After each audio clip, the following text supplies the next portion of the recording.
وَلَقَدْ يَسَّرْنَا الْقُرْآنَ لِلذِّكْرِ فَهَلْ مِن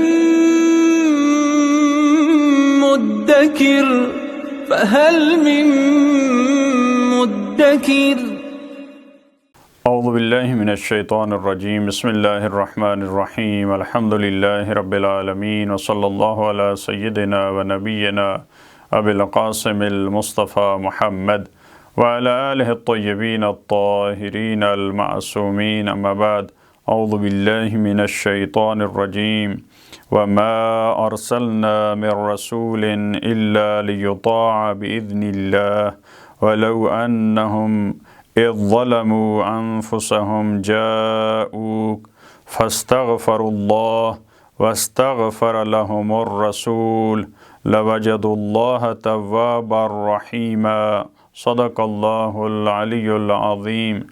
پروردگار عالم نے سورہ نساء کی ان آیات میں وہ افراد جو رسول خدا کے پاس اپنے فیصلے نہیں لاتے، مشکلات میں رسول خدا کی طرف رجوع نہیں کرتے، ان کا تذکرہ اور ان کی اس کمزوری کو بیان فرمایا، ان کو نصیحت کی کہ یہ آپ کا کام غلط ہے، آپ طاغوت کی طرف رجوع نہیں کر سکتے جب آپ میں معصوم لیڈر موجود ہے، رسول کی صورت میں، امام کی صورت میں۔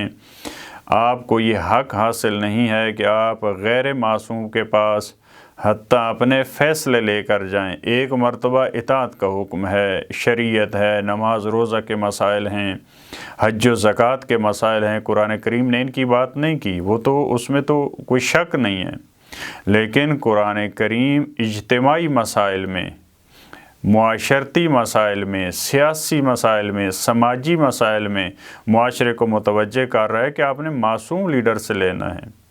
آپ نے نظام تعلیم، آپ نے معاشرے کا نظام، آپ نے اقتصاد کا نظام، آپ نے فیملی کا نظام، یہ سارے نظامات کس سے لینے ہیں؟ آپ نے رسول اور معصوم لیڈر سے لینے ہیں، اپنے امام سے لینے ہیں۔ ایسا نہیں ہے کہ ہم نماز روزہ حج زکوٰۃ معصوم سے لیں اور ہمارے جو معاشرتی مسائل ہیں اس کے لیے ہم کہیں کہ ہم اب جو ہے وہ مشرق و مغرب کی طرف رجوع کرتے ہیں۔ پورے نظامات وہ ہمیں شریعت دے گی، ہمیں وہ دین دے گا۔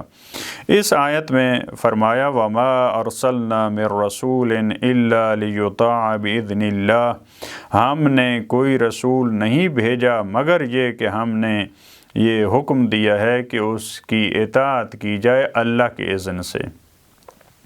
رسول کی اطاعت ضروری ہے، اور پہلی آیات میں ہم نے حکم دیا اطیعوا الرسول کا۔ پھر وہ افراد جو اطاعت نہیں کرتے ان کی سرزنش۔ اب یہ ممکن ہے کسی کے ذہن میں سوال آئے کہ جب اللہ کی اطاعت ہے تو کافی ہے، رسول کی اطاعت پہ اتنا کیوں فوکس ہے قرآن کریم کا، کیوں اتنی تاکید ہے؟ تو اس کا یہ جواب دیا، اللہ کے رسول کی جو آپ اطاعت کر رہے ہیں وہ باذن اللہ ہے، وہ ان کی مستقل نہیں ہے۔ رسول اللہ کی اطاعت میں استقلال نہیں ہے۔ اللہ کے علاوہ جس کی اطاعت کی جاتی ہے وہ خدا کے حکم کی وجہ سے ہے، وہ خدا کے اذن کی وجہ سے ہے۔ اگر ہم رسول کی اطاعت کرتے ہیں تو کس وجہ سے ہے؟ وہ رسول اللہ ہیں۔ اگر ہم نبی کی اطاعت کرتے ہیں کس وجہ سے ہے؟ وہ اللہ کے نبی ہیں۔ اگر ہم خلیفہ اور امام کی اطاعت کرتے ہیں تو وہ کس وجہ سے؟ کہ وہ اللہ کے خلیفہ ہیں، وہ خلیفۃ اللہ ہیں۔ لہٰذا اصل جو اطاعت کا مرکز، منبع اور محور ہے وہ ذات پروردگار ہے۔ رسول کی اطاعت کیوں ہے؟ وہ اذن اللہ سے ہے، وہ اللہ کے اذن سے ہے، لہٰذا تمہیں اطاعت کرنی ہے کیونکہ اللہ کا وہاں پہ اذن موجود ہے۔ وَلَوْ أَنَّهُمْ إِذْ ظَلَمُوا أَنفُسَهُمْ جَاءُوكَ فَاسْتَغْفَرُوا اللَّهَ، اور اگر وہ اپنے نفسوں پہ ظلم کرتے ہیں، انہوں نے اپنے نفسوں پہ ظلم کیا، انہوں نے گناہ کیا جو رسول کی طرف رجوع نہیں کیا، جو غیر رسول کی طرف گئے، وہاں سے فیصلے کروائے، یہ گناہ ہے۔ انہوں نے جب گناہ کیا ہے، اپنی جانوں پہ انہوں نے ظلم کیا ہے، جاءوک، اب آپ کے پاس آ گئے، اب شرمندہ ہیں۔ یہ بھی خوبصورت تعبیر ہے قرآن کریم کی۔ رسول خدا سے دوری کی توبہ کیا ہے؟ رسول کے محضر میں آ جانا۔ یہاں پہ یہ نہیں ہے کہ رسول خدا سے دوری اختیار کی تو آپ وہ مسجد میں چلے جائیں، وہاں پہ استغفار کہیں، وہاں پہ کہیں استغفر اللہ ربی، خدا ہمیں معاف کر دے، نہیں۔ رسول خدا سے اعراض کی توبہ کیا ہے؟ رسول خدا کے محضر میں آ جانا۔ لہٰذا یہاں کیا فرمایا، جاؤک آپ کے پاس آئیں، رہبر سے دوری کی توبہ یہ ہے کہ رہبر کی اطاعت میں آ جائیں، رہبر کے محضر میں آ جائیں، وہ آپ کے پاس آئیں، فاستغفر اللہ، اور اللہ سے استغفار کریں۔ مسجد میں تنہائی میں ان کا استغفار وہ قابل قبول نہیں ہے، اللہ کے رسول کے محضر میں آئیں، اب وہ خدا سے استغفار کریں، لیکن محضر کس میں آنا ہے؟ رسول خدا کے محضر میں۔ فاستغفر اللہ، وہ اللہ سے استغفار کرتے ہیں، واستغفر لہم الرسول، اور اللہ کے رسول ان کے لیے طلب مغفرت کرتے ہیں۔ یہ الگ سے ان کا استغفار قابل قبول نہیں ہے، جو رسول کی نافرمانی ہے، اور یہ البتہ عام جو خدا کی انسان نافرمانی کرتا ہے اس میں بھی بہت مفید ہے۔ اس سے توسل ثابت ہوتا ہے کہ انسان جب خطا کرتا ہے، اللہ کی نافرمانی کرتا ہے، جب وہ رسول کے محضر میں آتا ہے، وہاں استغفار کرتا ہے اور رسول ان کے لیے استغفار کرتے ہیں، لَوَجَدُوا اللَّهَ تَوَّابًا رَحِيمًا، تو وہ یقیناً لام تاکید کے لیے پروردگار عالم نے اس لفظ پہ استعمال کی ہے۔ تو وہ آپ کو جب آپ کے محضر میں آ جاتے ہیں، توبہ کرتے ہیں، تو یقیناً وہ اللہ کو تواب پائیں گے، بہت زیادہ احسن انداز میں توبہ قبول کرنے والا، بہت بڑا رحیم پائیں گے پروردگار عالم کو۔ ختمی مرتبت جب اس دنیا میں ظاہری طور پہ موجود ہیں تو یہ آیت کہہ رہی ہے کہ جب ان سے نافرمانی ہوتی ہے، آپ کے محضر میں آئیں، اللہ سے استغفار کریں، رسول ان کے لیے استغفار کریں، ان کی توبہ قبول ہے۔ جب رسول خدا دنیا سے چلے جاتے ہیں تو آج بھی اسی طرح سے، اس سے یہ ثابت ہوتا ہے کہ اگر انسان قبر رسول پہ چلا جاتا ہے، وہاں پہ وہ ان کا واسطہ دے کر خدا سے استغفار کرتا ہے تو اس کی توبہ قبول ہے۔ کیوں؟ کیونکہ رسول خدا کی حیات اور ممات میں اس حوالے سے کوئی فرق نہیں ہے۔ وہاں جب رسول خدا کی گفتگو کا ان کے وجود کا اثر ہے، ان کی روح کا اثر ہے، ان کے بدن کا اثر تو نہیں ہے۔ تو انسان کی روح اس وقت بھی تھی، آج بھی انسان کی روح موجود ہے، آج بھی رسول خدا روحانی طور پہ وہ زندہ ہیں، ہماری گفتگویں سن رہے ہیں، ہمارے سلام کا جواب دے رہے ہیں۔ لہٰذا آج بھی اگر انسان ایک خطا کار ہے، وہ وہاں پہ محضر ختمی مرتبت میں جاتا ہے اور وہاں جا کے استغفار کرتا ہے تو بطور احسن اس کی وہاں پہ توبہ قبول ہوگی۔ فَلَا وَرَبِّكَ لَا يُؤْمِنُونَ حَتَّى يُحَكِّمُوكَ فِي مَا شَجَرَ بَيْنَهُمْ۔ پروردگار عالم نے یہاں پہ قسم کھائی ہے، یہ وہی افراد جو رسول خدا کی طرف رجوع نہیں کرتے تھے، دوسری طاقتوں کے پاس چلے جاتے تھے، یہاں پہ پروردگار عالم نے قسم کھائی ہے، تیرے رب کی قسم، لا یؤمنون حتی یحکموک فیما شجر بینہم، وہ ایمان نہیں لائیں گے، یعنی ان کا ایمان قابل قبول نہیں ہے جب تک وہ آپ کو حکم قرار نہ دیں اپنے اختلافات میں۔ ان کے درمیان اختلافات ہیں، وہ فیصلے کے لیے جب تک آپ کے پاس نہیں آتے ان کا ایمان مکمل نہیں ہے۔ یہ تیرے رب کی قسم ہے مجھے، یعنی پروردگار عالم اپنی ربوبیت کی قسم کھا رہے ہیں کہ جب تک وہ آپ کو حکم قرار نہیں دیتے اس وقت تک وہ حقیقی مومن نہیں ہے۔ ممکن ہے وہ کہتے رہیں کہ ہم مومن ہیں، نہیں ہو سکتے مومن۔ فیما شجر بینہم، ان کے جو اپنے اختلافات ہیں۔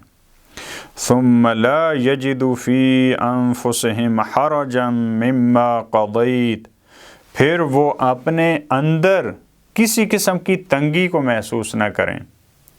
بہت نازک تعبیر ہے، فی انفسہم، یہ الگ مرحلہ ہے کہ انسان زبان پہ لائے، اور یہ تاریخ میں موجود ہے، بعض افراد انہوں نے زبان پہ یہ کلمات لائے کہ مثلا رسول خدا کا یہ فیصلہ ہمیں قابل قبول نہیں ہے، رسول خدا نے مال غنیمت تقسیم کیا تو یہ کس طرح کا فیصلہ ہے، فتح مکہ پہ جو رسول خدا کی بخشش ہے اس میں، تو مختلف مراحل میں آپ کو ملتا ہے زبان پہ لوگ لائے کہ یہ کیسا فیصلہ ہے، یہ اس طرح سے کیوں ہے، یا غدیر کے مقام پہ جو ملتا ہے حارث بن نعمان کا، تو یہ زبان پہ بعض افراد لائیں۔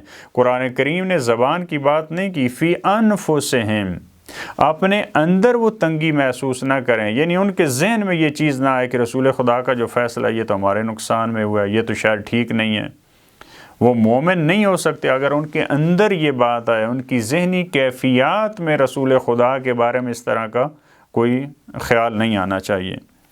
فی انفسہم حرجا مما قضیت، جس کا آپ نے فیصلہ دے دیا، جس کے آپ قاضی بنے ہیں، آپ نے حکم دے دیا، ان کے ذہن میں یہ خیال بھی نہیں آنا چاہیے کہ یہ فیصلہ ٹھیک نہیں ہے، اور وہ تنگی محسوس نہیں کرنی چاہیے، ان کو تکلیف محسوس نہیں کرنی چاہیے۔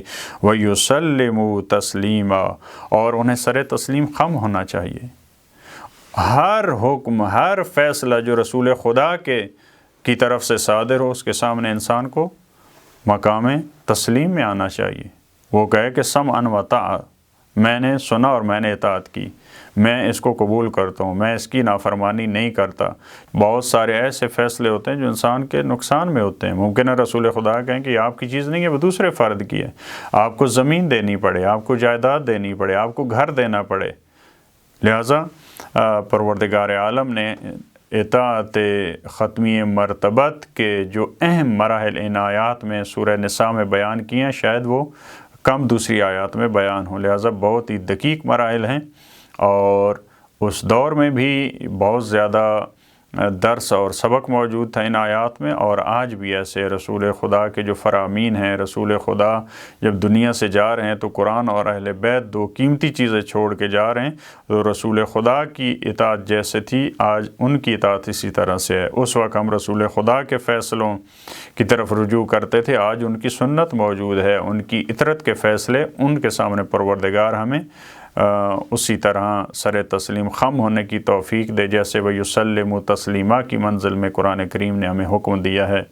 ہم حقیقی معنوں میں رسول خدا کے سامنے اور اللہ کے سامنے، شریعت کے سامنے جھکنے والوں میں پروردگار ہمیں قرار دے۔ اللہم صلی علی محمد و آل محمد۔